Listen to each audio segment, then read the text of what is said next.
এর আগে আমরা পঞ্চবার্ষিকী পরিকল্পনা সম্পর্কে আলোচনা করছিলাম। সেই পঞ্চবার্ষিকী পরিকল্পনার কিছু অংশ পড়া হয়েছিল এবং কিছু অংশ বাকি ছিল। তাহলে সেই বাকি অংশটা আজকে আমরা শেষ করার চেষ্টা করব। তাহলে আমরা ক্লাস শুরুর আগে আমরা যে বিষয়গুলো পড়েছি সেই বিষয়গুলোর যে সালগুলো রয়েছে সেই সাল সম্পর্কে আমরা একটু রিভাইজ করব, তারপরে মূল বিষয়ে চলে যাব।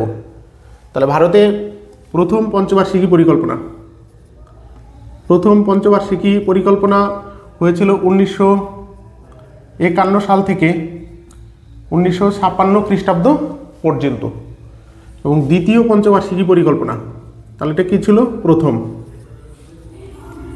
দ্বিতীয় পঞ্চবার্ষিকী পরিকল্পনা চলছিল 1956 সাল থেকে 1961 খ্রিস্টাব্দ পর্যন্ত। তৃতীয় পঞ্চবার্ষিকী পরিকল্পনা চলছিল 1961 থেকে 1966 খ্রিস্টাব্দ পর্যন্ত। এবং ফোর্থ পঞ্চবার্ষিকী পরিকল্পনা চলার আগে তোমার পঞ্চবার্ষিকী পরিকল্পনার অবকাশ চলে, অর্থাৎ পঞ্চবার্ষিকী পরিকল্পনা কয়েক বছরের জন্য বন্ধ ছিল। তাহলে সেটা কত থেকে কত সাল? সেটা হচ্ছে তোমার 1966 থেকে 69 খ্রিস্টাব্দ। এটাকে বলা হয় প্রথম পঞ্চবার্ষিকী পরিকল্পনা অবকাশ। তাহলে প্রথম, দ্বিতীয় এবং তৃতীয় পঞ্চবার্ষিকী পরিকল্পনা পরপর চলছিল। এরপরে পঞ্চবার্ষিকী পরিকল্পনা 66 থেকে 69 সাল পর্যন্ত বন্ধ রাখা হয়। একে বলা হয়েছে পঞ্চবার্ষিকী পরিকল্পনার অবকাশ। তাহলে সেটা কত থেকে কত? 1966 থেকে 1969 খ্রিস্টাব্দ। আবার 69 খ্রিস্টাব্দ থেকে পঞ্চবার্ষিকী পরিকল্পনা শুরু হয়। তাহলে থার্ডের পরে কি হবে? ফোর্থ। তাহলে ফোর্থ বা চতুর্থ পঞ্চবার্ষিকী পরিকল্পনা 1969 থেকে 1974 খ্রিস্টাব্দ পর্যন্ত চলছিল। এরপরে ফিফথ বা পঞ্চম পঞ্চবার্ষিকী পরিকল্পনা 1974 থেকে 1979 খ্রিস্টাব্দ পর্যন্ত চলার কথা ছিল। কিন্তু সরকার পরিবর্তন হলে তোমার হঠাৎ করে পঞ্চবার্ষিকী পরিকল্পনাকে বন্ধ করে দেওয়া হয়, অর্থাৎ এক বছর আগেই পঞ্চবার্ষিকী পরিকল্পনাকে বন্ধ করে দেওয়া হয়। তাহলে পঞ্চম পঞ্চবার্ষিকী পরিকল্পনা চলার কথা ছিল 79 সাল পর্যন্ত, কিন্তু চলছিল সেটা 78 খ্রিস্টাব্দ পর্যন্ত। এই সময় যে সরকার আসে সেই সরকার বলে যে পঞ্চবার্ষিকী পরিকল্পনার পরিবর্তে প্রত্যেক বছর একটা করে পরিকল্পনা নেওয়া হবে এবং সেই বছর সেই অনুসারে কাজ করা হবে, যাকে বলা হচ্ছে রোলিং প্ল্যান। তাহলে রোলিং প্ল্যান চলছিল কত থেকে কত? 1978 থেকে 1980। কি চলছিল? Rolling plan. তার রোলিং প্ল্যান চলছিল 1978 থেকে 1980 খ্রিস্টাব্দ পর্যন্ত। এবার 80 খ্রিস্টাব্দের পরে চলে আসে কি? ষষ্ঠ পঞ্চবার্ষিকী পরিকল্পনা। তাহলে ষষ্ঠ পঞ্চবার্ষিকী পরিকল্পনা 1980 থেকে 1985 খ্রিস্টাব্দ পর্যন্ত চলছিল। এবং সপ্তম পঞ্চবার্ষিকী পরিকল্পনা 1985 থেকে 1990 খ্রিস্টাব্দ পর্যন্ত চলছিল। তাহলে সপ্তম পঞ্চবার্ষিকী পরিকল্পনা কত সাল? 1985 থেকে 1990 খ্রিস্টাব্দ।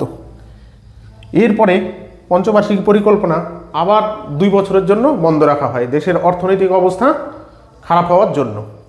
তাহলে সেটা কততম বা কত সাল থেকে কত সাল? 1990 সাল থেকে 92 সাল পর্যন্ত বন্ধ রাখা হয়। এটাকে বলা হয় দ্বিতীয় পঞ্চবার্ষিকী পরিকল্পনা অবকাশ। তাহলে কত থেকে? 1990 থেকে 1992 খ্রিস্টাব্দ পর্যন্ত পঞ্চবার্ষিকী পরিকল্পনা আর্থিক দুরবস্থার জন্য বন্ধ রাখা হয় 2 বছরের জন্য। তাই 90 থেকে 92 সালকে বলা হয় দ্বিতীয় পঞ্চবার্ষিকী পরিকল্পনা অবকাশ। এরপরে 92 সালের পরে কি হবে? অষ্টম পঞ্চবার্ষিকী পরিকল্পনা। তাহলে আমরা উপরের দিকে লিখি এটা। তাহলে 1992 থেকে অষ্টম পঞ্চবার্ষিকী পরিকল্পনা কত সাল থেকে? 1992 সাল থেকে 1997 খ্রিস্টাব্দ পর্যন্ত চলছিল অষ্টম পঞ্চবার্ষিকী পরিকল্পনা। তাহলে আজকে আমাদের ক্লাস শুরু হবে হচ্ছে অষ্টম পঞ্চবার্ষিকী পরিকল্পনা থেকে।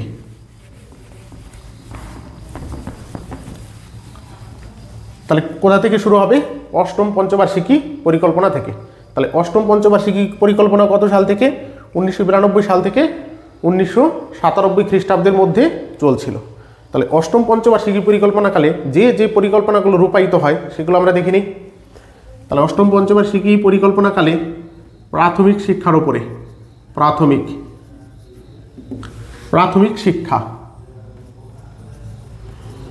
প্রাথমিক শিক্ষার উপরে জোর দেওয়া হয়।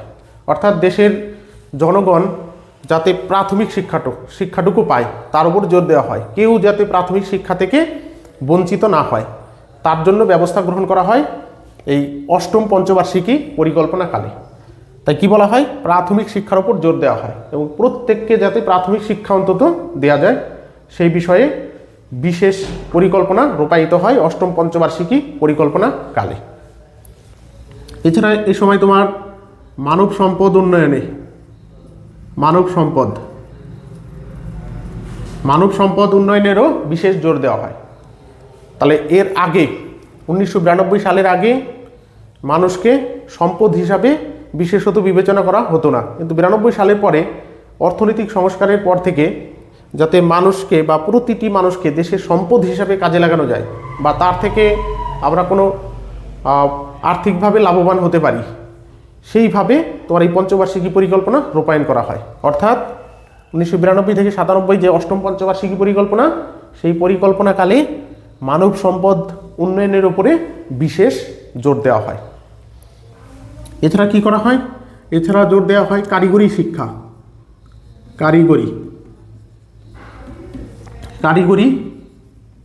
শিক্ষার উপরে বিশেষ জোর দেওয়া হয়। তাহলে কারিগরি শিক্ষা বলতে কি বোঝানো হয়েছে? হাতের যে কাজগুলো সেই কাজগুলোর কথা বলা হয়েছে।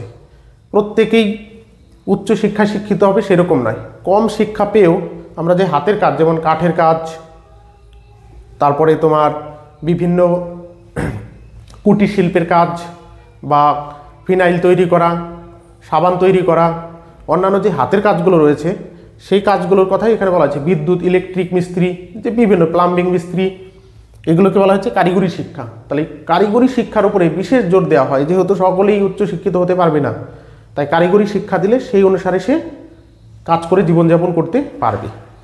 তাই এখানে কি করা হয়? কারিগরি শিক্ষার উপরে বিশেষ জোর দেওয়া হয়েছিল। কোন পঞ্চবার্ষিকী পরিকল্পনা কালে?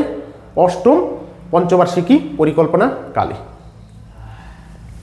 এই সময় দেশের অর্থনৈতিক অবস্থা দুর্বল হয়ে পড়ে।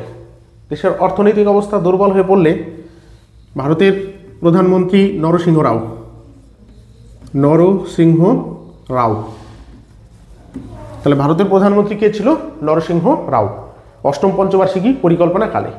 আর এই দুর্বল অর্থনৈতিক অবস্থা থেকে সবল অর্থনীতি করার জন্য ভারতের প্রধানমন্ত্রী নরসিংহ রাও এলপিজি নীতি গ্রহণ করে। তাহলে কোন নীতি গ্রহণ করেছিল ভারতের প্রধানমন্ত্রী নরসিংহ রাও? এলপিজি নীতি। তাহলে এলপিজি নীতি বলতে কি বোঝানো হয়েছে? এল ফর হচ্ছে লিবারালাইজেশন,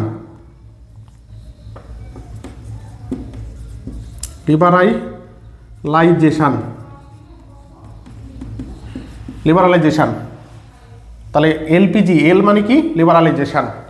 অর্থাৎ সাধারণ জনগণ সরকারি কোনো কোম্পানি খোলার ক্ষেত্রে বা কোনো নিজের উদ্যোগে কোনো কাজ করতে চাইলে যে লাইসেন্স দেওয়া হতো সেগুলো আগে খুব কড়াকড়ি ছিল। তোমার এই অষ্টম পঞ্চবার্ষিকী পরিকল্পনায় এলপিজি নীতি গ্রহণ করার ফলে সেটাকে অনেকটা সরলীকরণ করা হয়। অর্থাৎ সাধারণ মানুষ যাতে সহজেই সরকারের কাছ থেকে বিভিন্ন সুযোগ সুবিধা এবং লাইসেন্স সহজেই পেতে পারে এবং নিজের উদ্যোগে কোনো শিল্প কলকারখানা স্থাপন করতে পারে, তার ব্যবস্থা করে দেওয়া হয়। তাহলে এটাকে কি বলা হয়েছে? লিবারালাইজেশন। এল ফর লিবারালাইজেশন, অর্থাৎ সরকার তার কাজকর্মগুলোকে জনগণ যাতে সহজে পায় তার ব্যবস্থা করে দেয়। পি ফর হচ্ছে প্রাইভেটাইজেশন।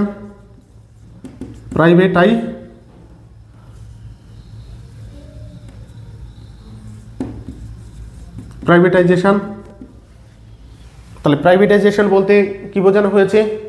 তোমার তৎকালীন সময়ে বা অষ্টম পঞ্চবার্ষিকী পরিকল্পনার আগে ভারতের যে শিল্প কলকারখানাগুলো ছিল বেশিরভাগ ছিল সরকারি এবং তা থেকে লাভের পরিবর্তে লোকসানই হচ্ছিল। তাই এই সময় থেকে কি করা হয়, বিভিন্ন শিল্প কলকারখানাগুলোকে বেসরকারিকরণের উপরে জোর দেওয়া হয়। আর বেসরকারিকরণ হওয়ার সাথে সাথে দেশে বিভিন্ন কোম্পানি এগিয়ে আসে এবং দেশের আর্থিক অবস্থা আবার ঘুরে দাঁড়ায়। তাহলে প্রাইভেটাইজেশন অর্থাৎ বেসরকারিকরণের দিকে তোমার এই অষ্টম পঞ্চবার্ষিকী পরিকল্পনাকালেও জোর দেওয়া হয়। এবং লাস্ট হচ্ছে জি হচ্ছে গ্লোবালাইজেশন।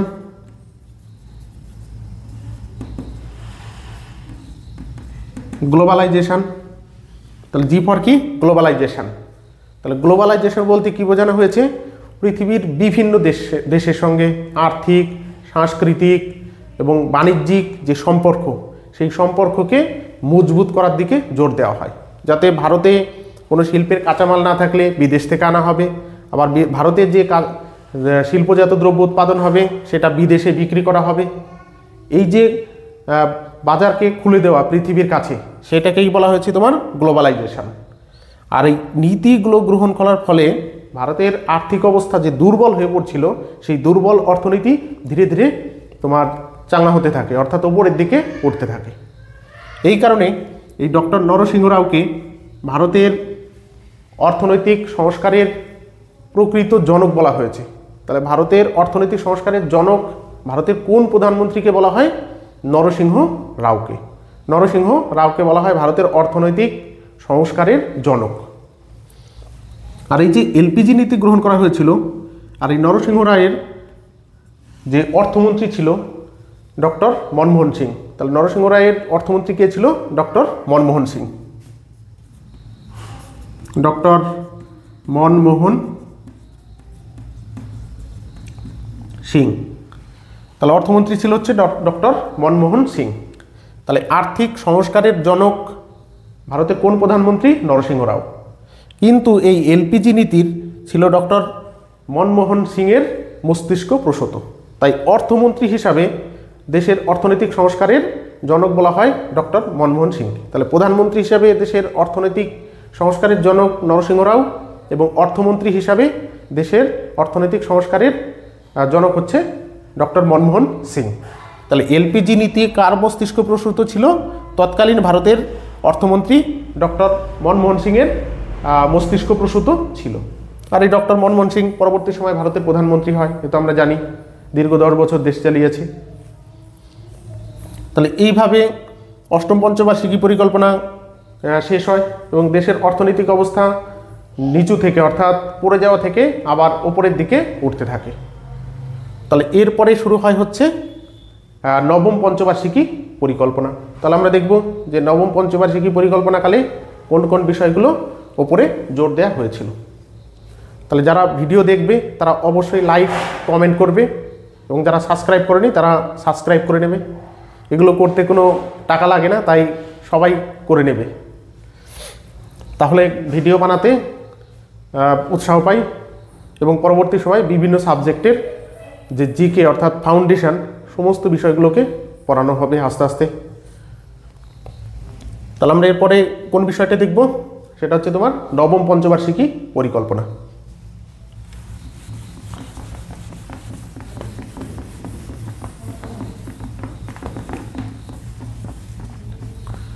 তাহলে নবম পঞ্চবার্ষিকী পরিকল্পনা। তাহলে নবম পঞ্চবার্ষিকী পরিকল্পনা চলছিল 1997 থেকে 2002। 1997 থেকে 2002 খ্রিস্টাব্দের মধ্যে চলছিল হচ্ছে নবম অর্থনৈতিক পঞ্চবার্ষিকী পরিকল্পনা। নবম পঞ্চবার্ষিকী পরিকল্পনা তাহলে কত থেকে, 1997 থেকে 2002 সাল পর্যন্ত। এই পঞ্চবার্ষিকী পরিকল্পনা চলাকালীন ভারতে বিভিন্ন অনভিপ্রেত ঘটনা সংঘটিত হয়, যার ফলে এই অর্থনৈতিক পরিকল্পনা ব্যর্থতায় পর্যবসিত হয়েছিল। তাহলে সেই অনভিপ্রেত যে অবস্থা, সেই অবস্থাগুলো কি ছিল, যেরকম তোমার উড়িষ্যাতে হয় ঘূর্ণিঝড়।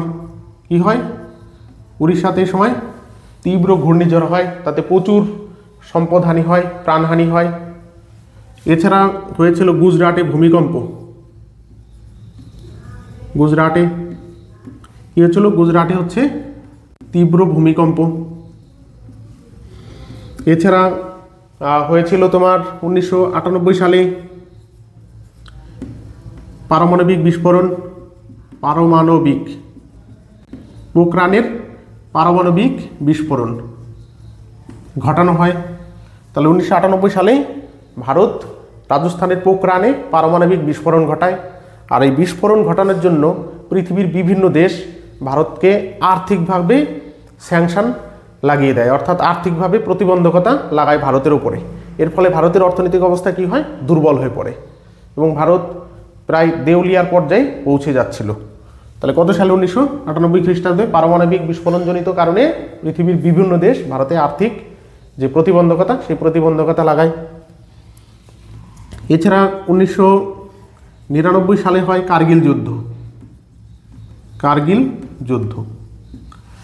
তাহলে এই যে এতগুলো নেগেটিভ বিষয় যেটা ভারতের ক্ষেত্রে সংঘটিত হয়েছিল এই নবম পঞ্চবার্ষিকী পরিকল্পনাকালে, আর এই ঘটনাগুলো ঘটার জন্য দেশের আর্থিক অবস্থা আবার নিচের দিকে নেমে আসে এবং নবম পঞ্চবার্ষিকী পরিকল্পনা পুরোপুরিভাবে ব্যর্থতায় পর্যবসিত হয়েছিল।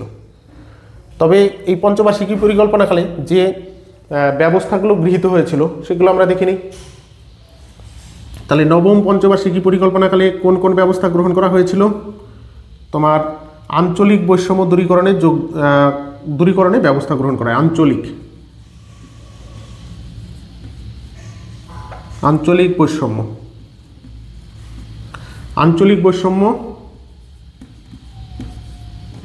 দূরীকরণে, আঞ্চলিক বৈষম্য দূরীকরণের উপরে জোর দেওয়া হয়েছিল। কোন পঞ্চবার্ষিকী পরিকল্পনাকালে? নবম পঞ্চবার্ষিকী পরিকল্পনাকালে।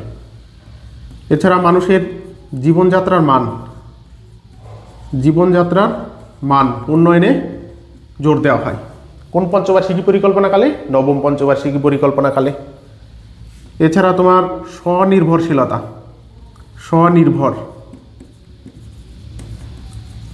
স্বনির্ভরশীলতার উপরে জোর দেওয়া হয়। কোন পঞ্চবার্ষিকী পরিকল্পনাকালে? নবম পঞ্চবার্ষিকী পরিকল্পনাকালে। অর্থাৎ প্রত্যেকে যাতে কোনো ইনকাম করতে পারে তার ওপরে জোর দেওয়া হয়েছিল। তাহলে নবম পঞ্চবার্ষিকী পরিকল্পনা চলছিল 1997 থেকে 2002 সাল পর্যন্ত।